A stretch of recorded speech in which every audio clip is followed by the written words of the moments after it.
So hello guys, स्वागत है आपका मेरे चैनल पर।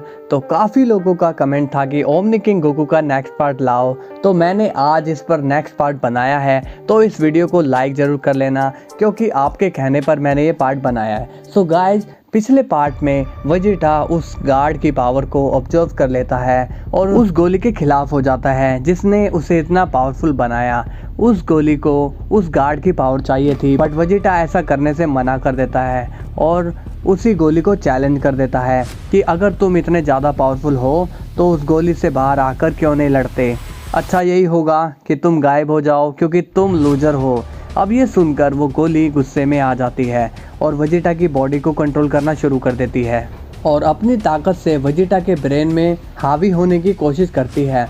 पर वेजिटा अंदर से काफ़ी ज़्यादा मजबूत होता है। मैं अपने आप को किसी को भी कंट्रोल नहीं करने दूंगा, मुझ पर कोई हावी नहीं हो सकता, ना तुम और ना ही कोई और।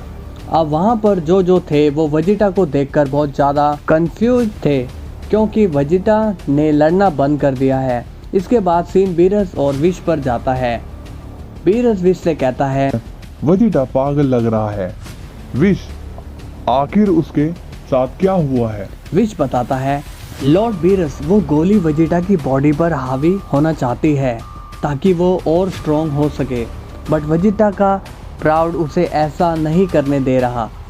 तब बीरस वेजिटा को कहता है, पागल वेजिटा, तुम बेवकूफ मत बनो, उसे अपने आप पर हावी होने दो वरना हम हार जाएंगे। याद रखना, अब सब कुछ तुम पर ही डिपेंड करता है। फिर उस गोली से आवाज आती है, वो गॉड ऑफ डिस्ट्रक्शन बिल्कुल सही कह रहा है, अपनी प्राइड को एक तरफ रख दो। तुम उस लड़ाई को मत लड़ो जो तुम जीत नहीं सकते। तुम्हारी बॉडी बस मेरी है। तुम्हें नहीं लगता कि हमें साथ में काम करना चाहिए? वेजिटा कहता है, तुम कमीने हो, तुम चाहो तो अपने घुटने पर बैठकर मुझे मनाओ, मैं इसे नहीं मानूंगा। तुम्हें मैं अपनी बॉडी को कंट्रोल करने नहीं दूंगा। तब वो गोली कहती है, फिर तुमने मेरे पास और कोई रास्ता नहीं छोड़ा, अब मैं ज़बरदस्ती तुमसे मनवाऊंगा। इसके बाद वो गोली वेजिटा की बॉडी से बाहर आने लगती है और अब तक जो गोली एक एनर्जी के फॉर्म में थी वो अपनी रियल फॉर्म में बाहर आ जाता है और सभी उसे देख पा रहे होते हैं। तभी वेजिटा नीचे गिर जाता है और जो उसकी बॉडी में अनलिमिटेड पावर थी वो जाने लगती है, पर वेजिटा में अभी भी थोड़ी ताकत बची होती है। वेजिटा कहता है, चाहे तुम मेरी बॉडी को छोड़ दो फिर भी तुम मुझे नहीं हरा पाओगे। तभी वो दोनों भयंकर वाली फाइट करने लगते हैं। अब गोकू भी उन रेड रेस से आज़ाद हो जाता है जिससे वो बंधा हुआ था। गोकू कहता है, फाइनली मैं इस रेस से आज़ाद हो गया हूँ। अब मुझे पता चल गया है कि उस गोली से वेजिटा को पावर मिल रही थी और अब वो गोली वेजिटा की बॉडी में नहीं है तो उसकी पावर काफ़ी ज़्यादा घट गई होगी। मुझे लगता है कि यही टाइम है, मुझे उसे डिफीट कर देना चाहिए। अगर मैं उसे अभी डिफीट नहीं करता तो ये मौका फिर से नहीं मिलेगा। अब गोकू जो कि काफ़ी ज़्यादा घायल था वो उन दोनों के पास जाने की कोशिश करता है, पर ऐसा करते वक्त वो ज़मीन पर गिर जाता है और कहता है, जेनोसामा की पावर होने की वजह से मेरी बॉडी हील नहीं कर पा रही है, मुझे थोड़ा इंतज़ार करना पड़ेगा। वैसे तो मुझे किसी पर डिपेंड रहने की आदत नहीं है, पर अभी मुझे ऐसा करना होगा।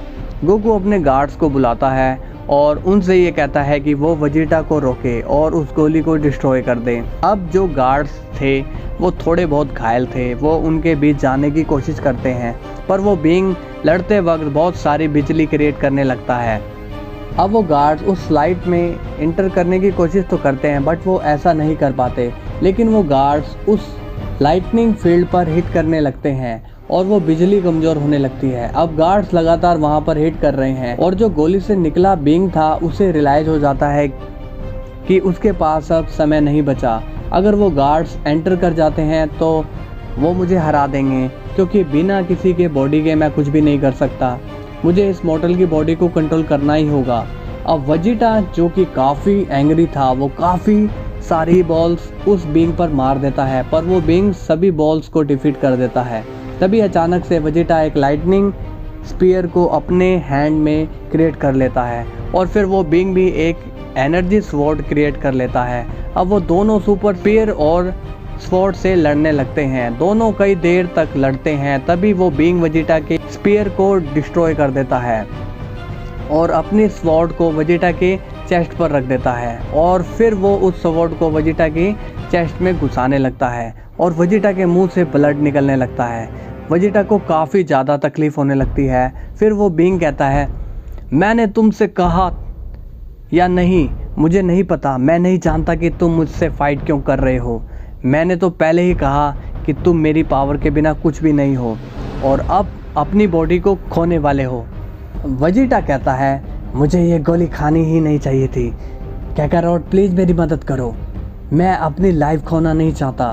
तब वो बीइंग कहता है, तुम्हारी हिम्मत कैसे हुई उससे हेल्प मांगने की। तब वो बीइंग कहता है, अब मुझे तुम्हारी बॉडी को कंट्रोल कर लेना चाहिए। अब वेजिटा की आइज क्लोज होने लगती है। वो बीइंग देखता है कि वेजिटा अब मूव नहीं कर सकता। अब काफ़ी तेज़ी से हवा चलने लगती है और वो बीइंग वापस से वेजिटा की बॉडी में एंटर कर देता है। अब वेजिटा बेहोशी में उस गोली को वापस से ले लेता है। अब पूरे प्लेस में फिर से लाइटनिंग थंडर होने लगती है क्योंकि अब वो फिर वेजिटा की बॉडी में चला गया है। वो बीइंग कहता है, फाइनली मैंने इस बॉडी पर कंट्रोल पा लिया है और इस पर कंट्रोल करने की बेस्ट बात यह है कि ये सेंट ब्लड है। इस पर्सन की बॉडी के साथ मैं इनविंसिबल हूँ। तो दोस्तों होप करता हूँ आपको वीडियो पसंद आई है। पसंद आई तो लाइक ज़रूर करना, ज़्यादा से ज़्यादा लाइक करोगे तो इसका नया पार्ट आएगा। कमेंट करना और ट्रिप गोकू पर हम काम कर रहे हैं, ये मत कहना ट्रिप गोकू आना था, वो भी आएगा। ठीक है, तब तक के लिए बाय बाय, कल फिर मिलते हैं।